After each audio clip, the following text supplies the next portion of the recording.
No. Grab the help. Grab the... I'm gonna be honest with you. You're really bad at this. Are you sure you played this before?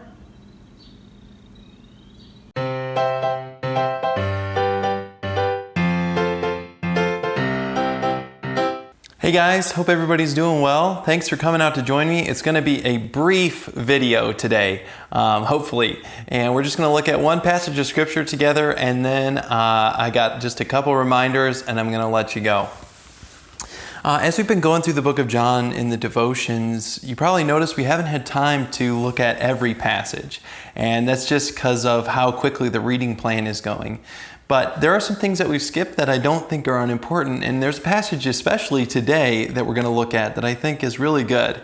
John 3 verse 28 says, and this is John the Baptist speaking. And John the Baptist, whether you know it or not, he's an Old Testament prophet who appears in the New Testament. And because he's prophesying of the coming Christ, anyway, that's a different story. We'll talk about John the Baptist more sometime, I'm sure. But he says, "Ye yourselves bear me witness that I said, I am not the Christ, but that I am sent before him.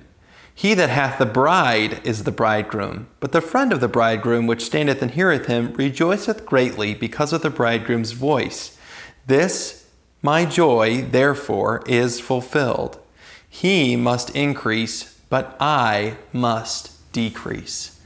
So if you read the whole passage, there's a bit of a dispute, and this happens a couple times where people who are followers of John the Baptist say, okay, John, we're not sure if we should follow you here or if we should follow Christ. And John is saying there's no competition here. Christ is the main event. If you think of life, all of world events like a wedding, Christ is the groom, all right? He's the main guy, and the church is the bride, all right? So what Christ is doing with the church, that's what's going on. John the Baptist is like, I'm like the friend who's attending the wedding. Like, I am not anywhere near as important as Christ is. And then John says, he must increase, but I must decrease. That right there, that attitude is the epitome of humility. And John is giving us an example of what we should be saying. That should be what we say as well. He must increase and I must decrease. A lot of times we get so focused on ourselves, how popular we are, how much money we're making, how happy we are, or any of these things. We get focused on, I want myself to increase. I want to be more popular. I want to be happier. I want to have a better reputation. I want to be this, that, and the other. I want to be more educated.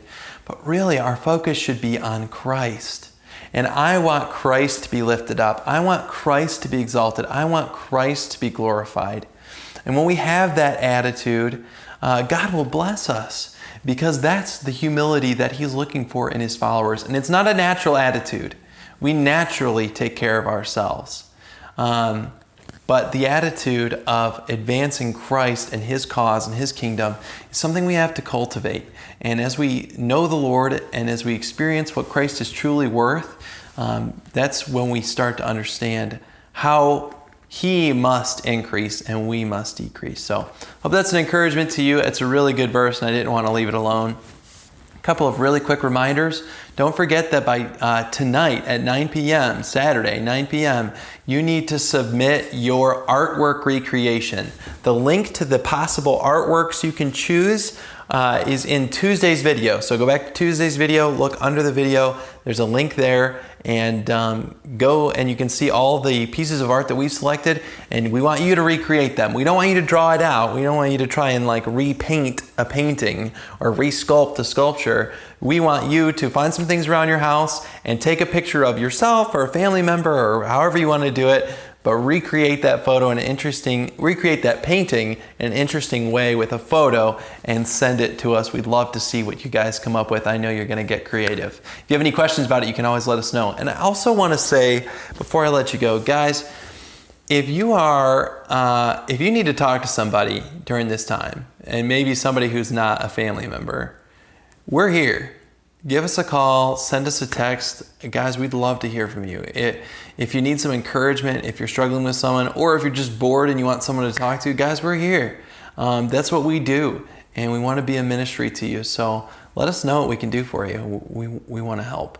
All right, I've kept you long enough. I said it was going to be a short video. I hope you guys have a wonderful Lord's Day, and we'll see you back for the video on Tuesday. See ya.